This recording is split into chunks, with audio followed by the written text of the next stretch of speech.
In today's video, I'm going to teach you how to add a link in an Elementor container. Whether you're building a stunning website or simply enhancing user navigation, understanding how to manage links in Elementor containers is crucial. So, let's dive right in and break this down into simple, manageable steps, ensuring you not only learn the process, but also comprehend the reasoning behind each action.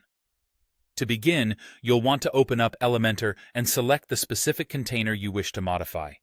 It's important to ensure you've chosen the right container, as this will be the focal point where your link becomes active. Once you have your container selected, your next move is to navigate over to the Layout tab. This tab is where you'll find the controls needed to manage the structure and design of your container. Within the Layout tab, look for the section labeled Additional Options. This area provides extra settings that allow you to customize your container more precisely. Here, you will find the HTML tag option. Now, this is a pivotal step. You'll need to set the HTML tag to A, which essentially transforms your container into a clickable link area. This is crucial because having an A tag is what allows you to input a link and make the container clickable. Once you've set the HTML tag to A, a new field will become visible. This is the link input field. This is where the magic happens.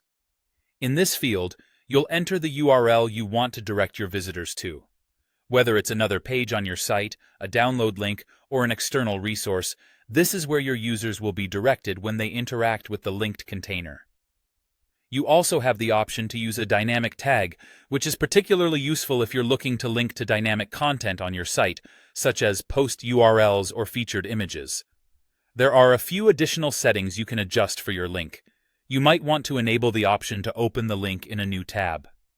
This is ideal if you're linking to an external site or resource, as it keeps your website open in the visitor's browser. You can also set the link to be no-follow, which is useful for SEO purposes when you don't want search engines to follow the link.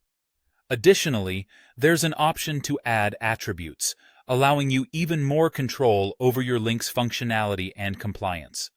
One final crucial note: ensure that any existing links within child elements of the container are removed. Nesting A tags or linking within a link can break your layout or styling, making the site look unprofessional and confusing the end user. Always double-check this to maintain the integrity of your design. And there you have it. This is how you efficiently and effectively add a link to an Elementor container. Following these steps will enhance user interaction on your site and ensure a seamless browsing experience. Thank you for watching, and I hope you found this tutorial helpful.